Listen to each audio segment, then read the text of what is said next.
मित्रांनो नमस्कार. ह्या तिसऱ्या भागात तुमचं स्वागत आहे.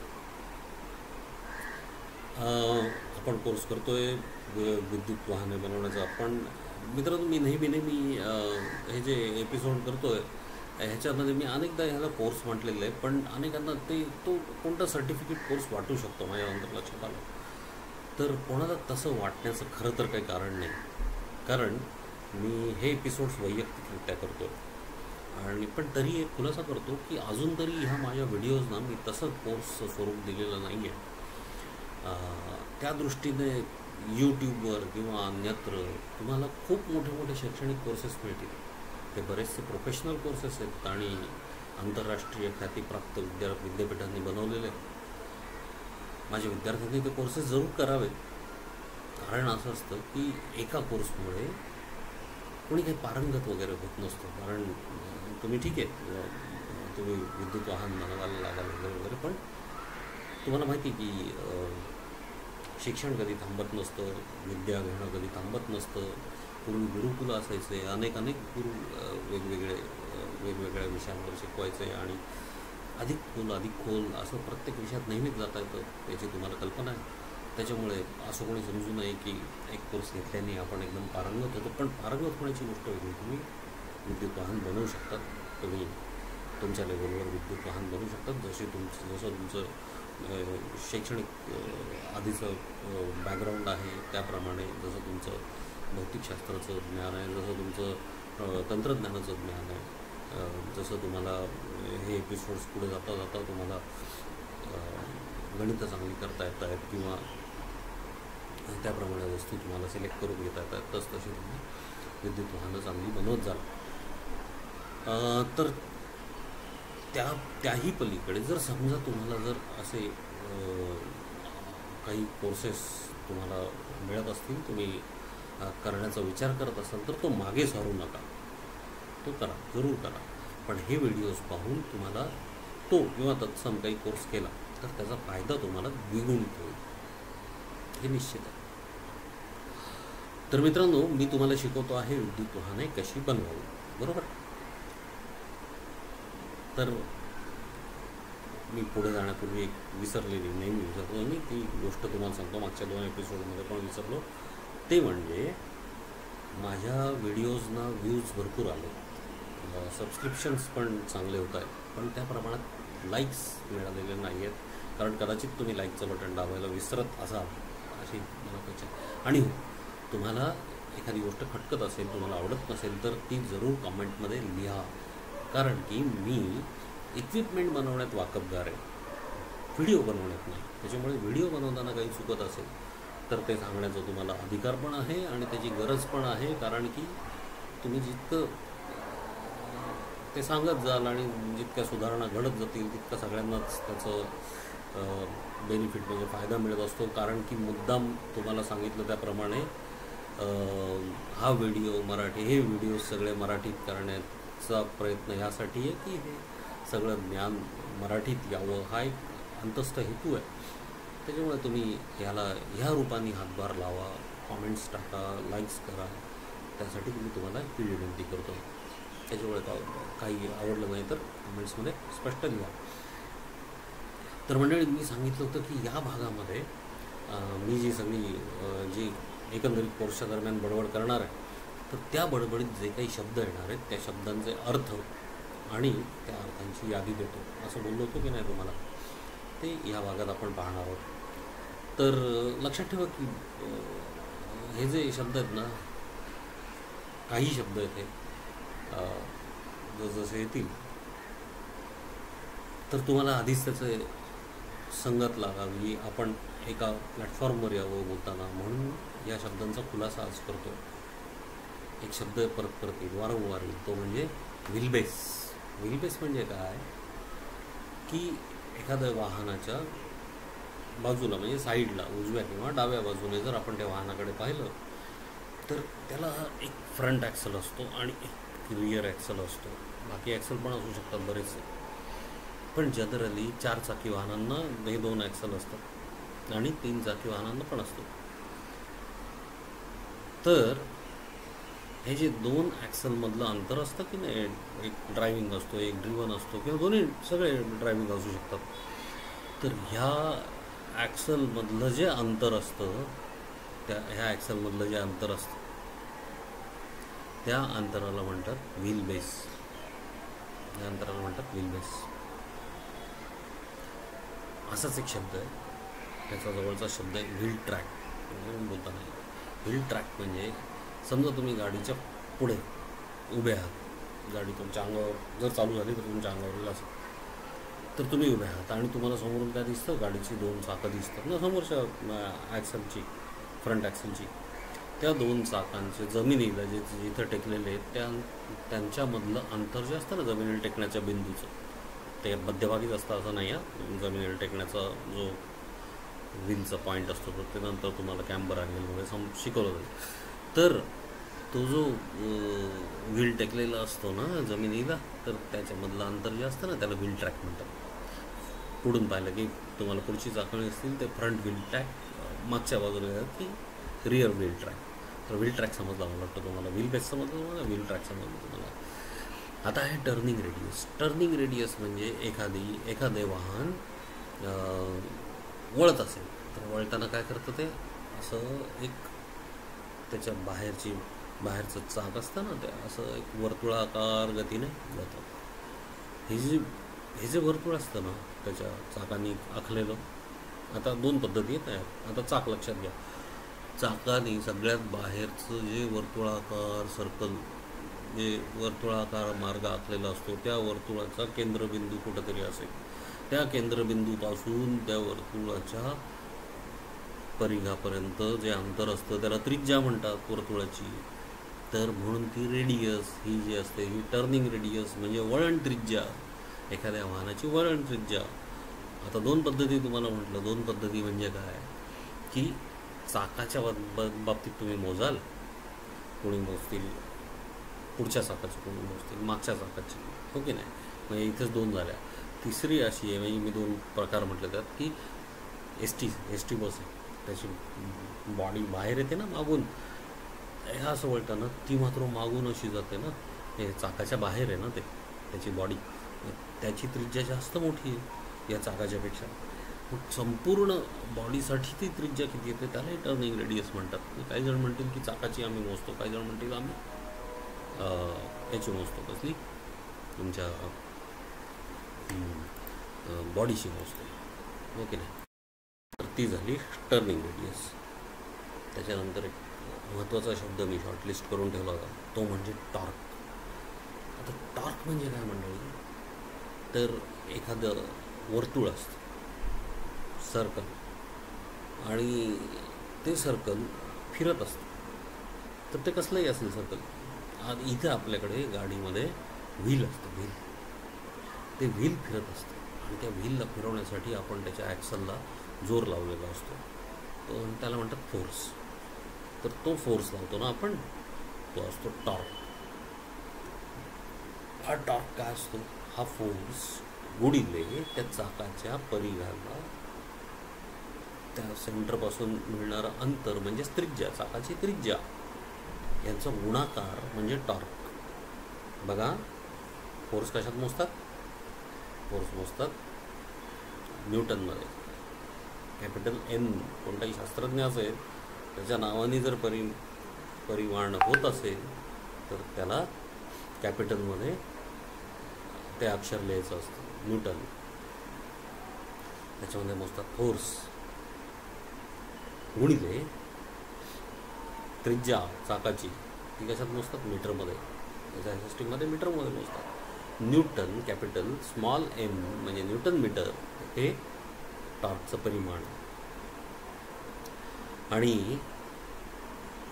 हा टॉर्क गंमत अशी आहे की हा जो टॉर्क असतो हा फोर्स आहे, खरं तर फक्त फोर्स आहे, पण त्रिज्येने गुणलेलं आहे त्याला, आणि न्यूटन मीटर असं त्याचं युनिट झालेलं आहे. तरी देखील ह्याच्यापासून निर्माण होणारी ऊर्जा जोपर्यंत आपण ह्या चाकामधून बाहेर काढत नाही तोपर्यंत तो त्याच्यामध्ये फिरत राहतो. कारण की ऊर्जेची व्याख्या वेगळी आहे. ऊर्जेची व्याख्या म्हणजे एका ठिकाणाहून दुसऱ्या ठिकाणी हा फोर्स गेला पाहिजे तर तो ऊर्जा असतो. ऊर्जेची व्याख्या पुढे येणार आहे. तर ती कशामुळे होते? त्याला एक स्पर्शिका जाते, ती रस्ता असतो. रस्ता जो असतो ना, तो ह्या व्हीलच्या चाकाची स्पर्शिका असते आणि त्यातून ती स्ट्रेट लाईनमध्ये सरळ रेषेत बाहेर काढली जाते. सरळ रेषा म्हणत आहे, सरळ रेषेतच ती बाहेर काढली जाते. अशी बाहेर काढण्यानंतर ती ऊर्जा कामाला येत असते. ती गंमत जम्मत तुम्ही शिकाल हळूहळू. तर ती फक्त तुम्हाला एक टॉर्कची मी गंमत सांगितली, तिथं असतो तो टॉर्क असतो. अशीच एक गंमत आहे टॉर्कच्या बरोबर येणाऱ्या दुसऱ्या टर्मची. ती कोणती माहिती? माझ्या बोलण्यात तो नेहमी शब्द येतो, म्हणजे RPM. RPM म्हणजे काय की हे चाक जे फिरतं ना, त्याचं गती मोजण्याचं जे परिमाण आहे त्याला म्हणतात RPM, म्हणजे रिव्होल्युशन, म्हणजे फेरा, चाकाचा फेरा. रिव्होल्युशन पर मिनिट, किती फेरे झाले चाकाचे एका मिनिटात, हे मोजण्याचं परिमाण आहे RPM. तर हे RPM कधी गडबड नाही करायची. RPM आपण मिनिटात मोजतो आणि आपल्या गाडी चालवताना समोर डॅशवर ती जे स्क्रीन बसवलेला असतो त्याच्यावरती मात्र येत असतं वेग. कशात येतो वेग? येतो किलोमीटर पर आवरमध्ये. आता हे तर RPMमध्ये आणि ते तर किलोमीटर पर आवरमध्ये, कारण की तो त्रिज्येच्या स्वरूपात, आपल्या स्पर्शिकेच्या स्वरूपात आपण बाहेर काढला ना सरळ रेषेत. मग तो आता रिव्होल्युशन नाही राहिलं ते, आता ते सरळ झालं. म्हणजे कसं झालं? 2πr, म्हणजे 2 गुणिले त्रिज्या गुणिले पाय. पायची जी किंमत आहे ना इन्फिनिटी, भरपूर आकड्यांमध्ये ती 3.14 आणि पुढे भरपूर आकडे, तर ते पाय 22/7. तर 2 गुणिले त्रिज्या म्हणजे अख्खा व्यास चाकाचा गुणिले पाय, असं केलं की पूर्ण परीघ येतो. तो परीघ एक एक एक एक बिंदू करत करत करत ते चाक असं रस्त्याला स्पर्श करत करत पुढे जातं, हो की नाही? पुढं का जातं? कारण की रस्ता जागेवर आहे आणि चाक चाललं आहे पुढे, हो की नाही? मग चाक किती पुढे गेलं एका रिव्होल्युशनमध्ये? त्याचा परीघ जितका तितका पुढे गेला. तर त्याचं परीघ आहे, त्याचं मीटरमध्ये आपण कन्व्हर्शन केलं तर फिरला किती? 360 डिग्रीमध्ये, बरोबर की नाही? पण अरे मीटरमध्ये किती पुढे गेला ते त्याच्या त्रिज्येवर अवलंबून आहे, आणि किंवा मग डायमीटरवर म्हणजे व्यासावर अवलंबून आहे. आणि तो व्यास आपण असा गुणाकार केला की आपल्याला मीटरमध्ये मिळतं. मग ते किलोमीटरमध्ये घेऊन ते तासामध्ये केलं की तुम्हाला डॅशबोर्डवरती ते किंमत मिळून जाते. ते हळूहळू गणित शिकताना आपण करू. हे झाली RPM. आता गंमत सांगतो. हा जो टॉर्क सांगितला तो टॉर्क हा, आणि हा RPM सांगितलं तो RPM. हा टॉर्क आहे, हा फोर्स आहे. RPM आहे, ही गती आहे. या दोघांचा गुणाकार केला की काय मिळते माहिती का? शक्ती मिळते. शक्ती म्हणजे पॉवर. या दोघांचा गुणाकार केला की तुम्हाला पॉवर मिळेल. कशी? ते नंतर कळू. ह्याच्यानंतर एक शब्द मी शॉर्टलिस्ट केला, तो म्हणजे ड्रॉबार पुल. शब्द कसा आहे? ड्रॉबार पुल म्हणजे तुम्ही एखादी गाडी डिझाईन केली, तुम्ही म्हटलात आमची गाडीची वाहन क्षमता आहे 8 माणसं. बरं, ठीक आहे. मग त्यात 8च्या 8 माणसं बसली. एका माणसाचं वजन 60 किलो पकडलं आहे तुम्ही डिझाईनमध्ये, किंवा 80 किलो पकडलं. माझ्यासारखा माणूस आहे चांगला 80 किलोचा, 85 किलो, 85 गुणिले 8 इतकी माणसं बसलेली आहेत आतमध्ये. आता ह्याच्यापेक्षा जास्त तुम्ही किती वजन खेचू शकतात ह्याच गाडीने, त्याला म्हणतात ड्रॉबार पुल. गाडीचा हा शब्द पण येईल. आणि ह्याचं गणित जर असं क्लिष्ट आहे, तुम्हाला आधीच सांगून ठेवतो. इतकी सोपी टर्म नाही, म्हणजे टर्म सोपी आहे, गणित इतकं सोपं नसतं त्याचं. तर ड्रॉबार पुल हा एक शब्द येऊन जातो. त्याच्यानंतर एक असाच माझ्या बोलण्यात शब्द येऊन येतो, म्हणजे ग्रेडियंट. ग्रेडियंट म्हणजे हे क्षितिज समांतर.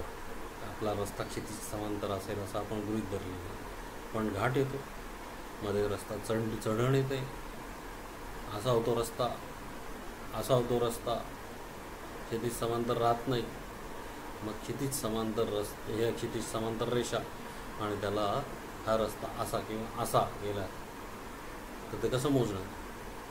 2 पद्धती. एक अंशात्मक मोजा, अंश मोजा, कोन मोजा. ही रेषा काढा त्या रस्त्याची, आणि ही रेषा क्षितिज समांतर, त्याच्यामधलं कोन मोजा, कोणात कोणीतरी सांगतो. किंवा काय करायचं, ही क्षितिज समांतर रेषा, त्याचा रेषाखंड, आणि ही आहे ना, ही जितका रस्ता या क्षितिज समांतर रेषेचा इथे सुरू झाला आणि वरती गेला, वरती गेला, हे उभं अंतर किती गेलं, हे आडवं अंतर, हे उभं अंतर भागिले आडवं अंतर गुणिले 100 म्हणजे झालं पर्सेंटेज. किती पर्सेंटेजचा स्लोप आहे, किती पर्सेंटेजचं उतार आहे, चढाव आहे, त्याच्यामध्ये कोणी मोजतील. गडबडायचं नाही, एकमेकांमध्ये रूपांतर करता आलं पाहिजे. गणिताने सगळं शिकवलेलं असतं आपल्याला. 3री 4थी 5वी 6वी 7वी भूमिती असते, शिकवलेलं असतं आपल्याला. बाकीचे जे गोष्टी असतात युनिट वगैरे, मी इतक्या वेळचं सांगतो आहे सगळं, न्यूटन सांगतो आहे सगळं, 10वीपर्यंत सगळं शिकवलेलं असतं आपल्याला. त्या सगळ्या माझ्या बडबडीत कोणतीही गोष्ट अशी तुम्हाला सापडणार नाही की 10वीच्यापर्यंत जे शिकलो आपण त्याच्या काहीतरी बाहेरचं. फंडामेंटल सगळे त्याच्यामध्येच असतात. कितीही तुम्ही काहीही अप्लाय करा, फंडामेंटल सगळे तोपर्यंत शिकून झालेले असतात आपल्या 10वीपर्यंत. ओके ना. पुढचा शब्द येतो, तो येतो तुम्हाला आता काय सांगितलं बरं, मी ग्रेडियंट सांगितलं. त्याच्यानंतर येतं ॲक्सेलरेशन. ॲक्सेल म्हणजे काय, तो दोन्ही चाकांना जोडणारी रेषा असते, तो शाफ्ट असतो, त्याला ॲक्सेल म्हणतात. त्याला रेट केलं म्हणजे त्याला जोरात फिरवलं. ते पायापाशी आपलं एक असं स्लोप असलेलं एक डिवाईस असतं, त्याच्यावरती पाय ठेवलं की ते दाबलं जातं. दाबलं गेलं की गाडी जोरात पळते, त्याला म्हणतात ॲक्सेलरेटर, आहे नाही. ॲक्सेलरेशन म्हणजे ठराविक काळात गती कितीने वाढते. आता गती म्हणजे काय आहे, अंतर भागिले वेळ म्हणजे गती, म्हणजे वेग. अंतर भागिले वेळ, मीटर भागिले सेकंद बरोबर गती, वेग. आता काय झालं, ॲक्सेलरेशन. आता मी काय म्हटलं, गती भागिले वेळ. मग अशी काय म्हटलं, चुकलं काय मी बोलताना, अंतर भागिले वेळ म्हणजे गती. आता मी काय म्हटलं, गती भागिले वेळ. आता हे अंतर भागिले वेळ भागिले परत वेळ असं केलं म्हणजे दोनदा वेळ आला ना, म्हणजे अंतर भागिले वेळेचा वर्ग बरोबर काय झालं, ॲक्सेलरेशन. ॲक्सेलरेशनमध्ये वेळेचा वर्ग येतो, सेकंदाचा वर्ग येतो. एवढं लक्षात ठेवा की गती वाढत जाते. ॲक्सेलरेटर दाबलं की गती वाढायला सुरुवात होते, त्याला म्हणतात ॲक्सेलरेटर. पण त्याचप्रमाणे आपण गती कमी पण करतो, हो की नाही.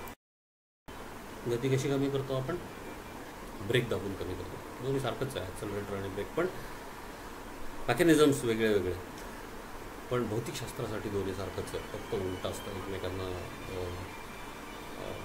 छेद देतात. तर जसं ॲक्सेलरेशननी गती वाढत जाते किंवा ब्रेकने गती कमी येत जाते, तर ते सेकंदाच्या वर्गाच्या व्यस्त प्रमाणात असतं आणि त्याची गणितं त्याप्रमाणे आपल्याला करायला लागतील.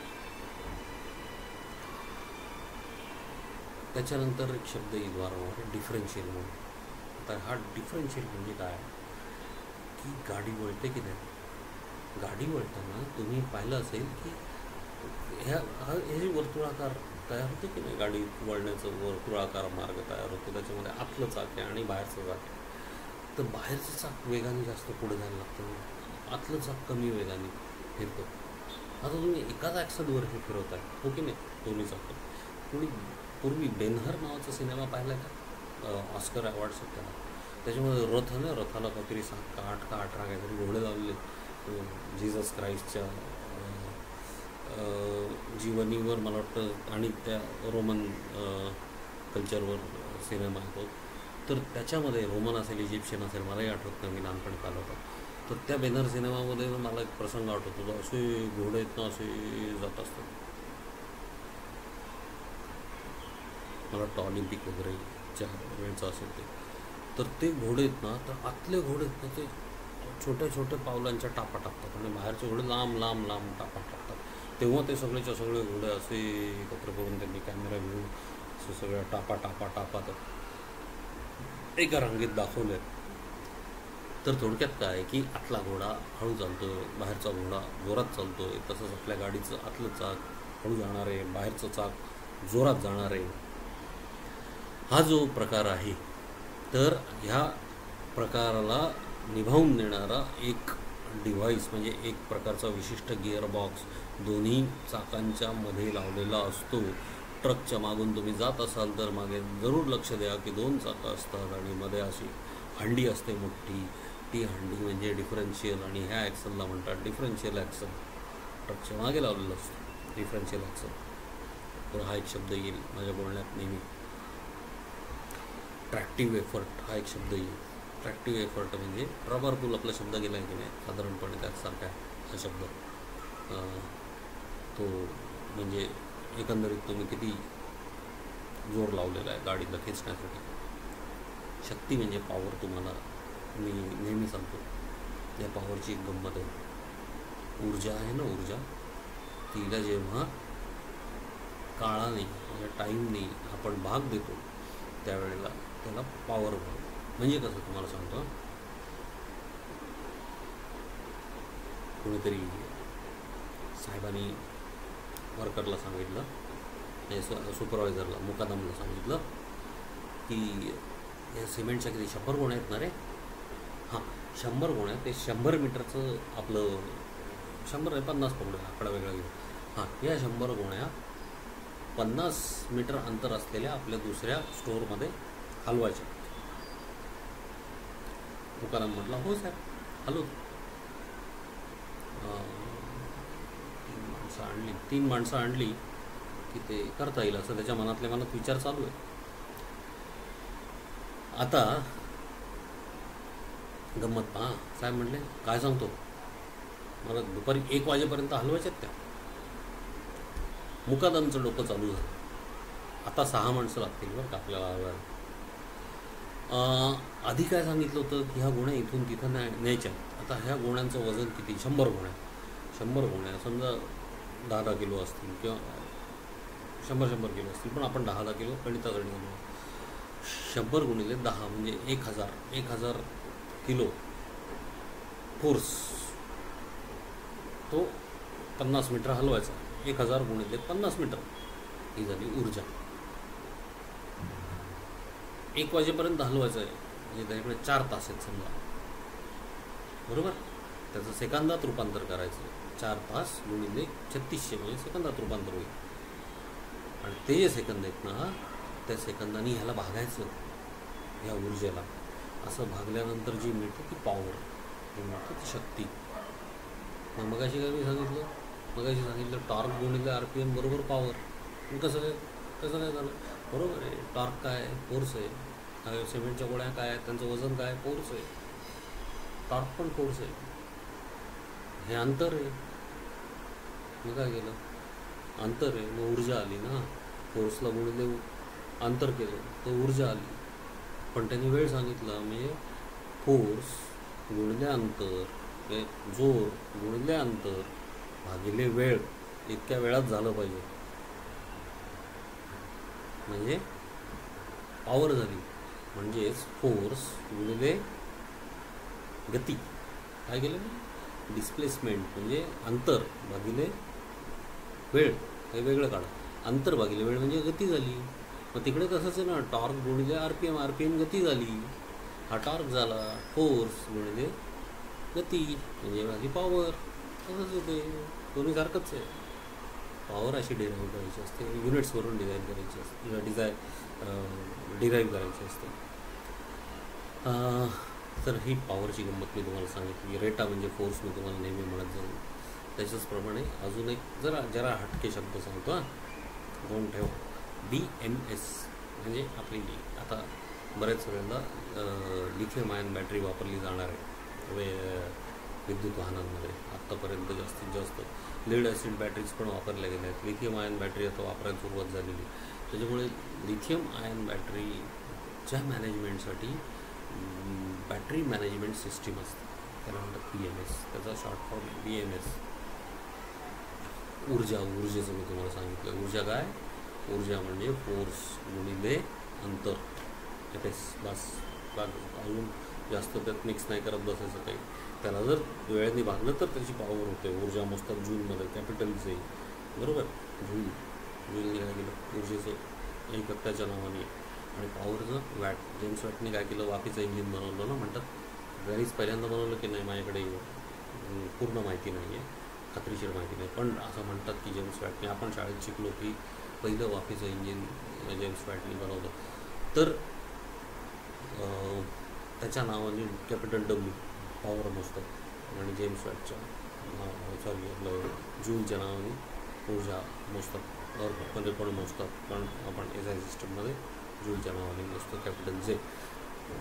असंच एक युनिट आहे ए ॲम्पियर, ॲम्पियरच्या नावाने. तो पण शास्त्रज्ञ म्हणून कॅपिटल ॲम्पियर.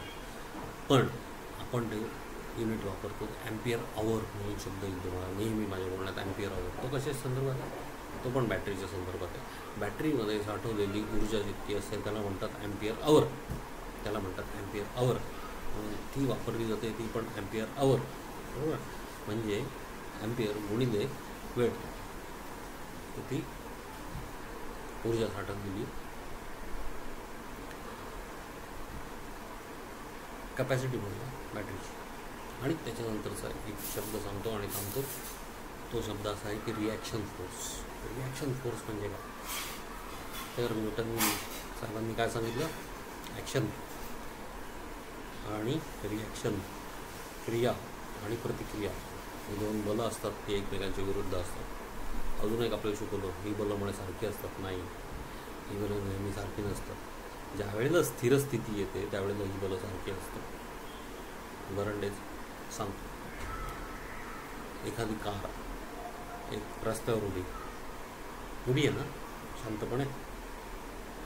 रस्ता आणि ती कार, ते रस्त्याचं चाक, गाडीचं चाक आणि रस्ता, याच्यामध्ये एकमेकांना रेटून दोघे उभे आहेत. रस्ता पण तिथंच आहे, गाडी पण तिथंच आहे. याला म्हणतात इक्विलिब्रियम. एकमेकांच्या संदर्भात ते हालत नाही. आता जितकं बल ह्या कारनी स्वतःच्या वजनामुळे जमिनीवर लावलं, तितकंच बल जमिनीकडून कारवर येतं. आता तुम्ही म्हणाल आहे की एकमेकांच्या विरुद्ध आहे आणि एकमेकांच्या इतकंच आहे. आता गंमत सांगतो. तुम्ही कच्छच्या रानात गाडी घेऊन जा, किंवा बंगालच्या तुमच्या सुंदरबनाच्या त्रिभुज प्रदेशात दलदल असेल ना, तिथं गाडी घेऊन जा आणि तिथं गाडी उभी करा. नाही तुम्ही येऊ नाही शकणार, पण असं उचलून तिथं ठेवा, त्या दलदलीवर ठेवा. हे जाऊन तुम्ही जाऊन उभे राहा. काय होईल, हळू हळू हळू हळू गाडी खाली जायला लागेल. म्हणजे काय, अरे ॲक्शन आहे, रिॲक्शन नाही आहे, भुसभुशीत आहे. नाही, भुसभुशीत पण नाही, गाळ आहे. खाली खाली खाली खाली चालते. रिॲक्शन फोर्स नाही, फोर्स आहे, रिॲक्शन फोर्स नाही. म्हणजे क्रियाविरुद्ध प्रतिक्रिया कायम समसमान असते का?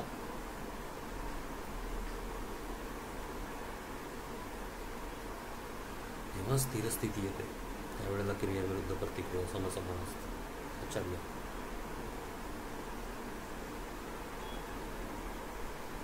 केवळ क्रिया बल विरुद्ध प्रतिक्रिया बल समसमान असतं का? हो, पण क्रियाविरुद्ध प्रतिक्रिया समसमान असते का? नाही.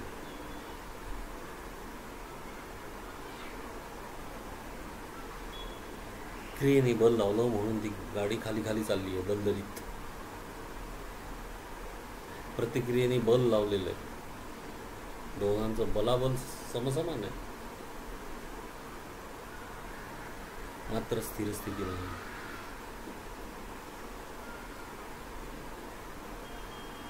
समजायला थोडंसं कठीण, हळूहळू लक्षात येईल. पण रिॲक्शन फोर्स हा प्रकार तिथे असतो. तो सगळीकडे अनुभवायला मिळतो. गाडी चालवताना हवेकडून येणारा, जमिनीकडून येणारा, वगैरे वगैरे. तर रिॲक्शन फोर्स हा एक शब्द वारंवार येईल. मग लावला, चाकाकडून ॲक्सलला लावला, ॲक्सलकडून स्प्रिंगला लावला, स्प्रिंगकडून बॉडीला लावला, रिॲक्शन फोर्स, रिॲक्शन फोर्स हा शब्द माझ्याकडून वारंवार तुम्हाला ऐकायला मिळेल. तर मंडळी, अजूनही असेच बरेच शब्द येत जातील. हे मी शॉर्टलिस्ट केलेले शब्द आहेत, तुम्हाला ऐकायला मिळतील या कोर्सच्या दरम्यान, या एपिसोड्सच्या दरम्यान. आत्ता मी इथे थांबतो. आपण पुढच्या भागात त्याच्या पुढे कशी रूपरेषा कशी असेल, काय काय आपण शिकणार आहोत ते आपण मांडूया. त्याचा सगळा स्केलेटन म्हणूया, आपण एक सांगाडा मांडूया की असं असं आपण पुढे जाणार आहोत या कोर्समध्ये. ठीक आहे. धन्यवाद मंडळी. पुन्हा एकदा सांगतो, लाईक करायला विसरू नका, सबस्क्राईब करायला अजिबात विसरू नका चॅनलला, आणि शंका असतील तर कमेंटमध्ये जरूर मांडा, त्या सगळ्यांच्या कामाला येतात. धन्यवाद.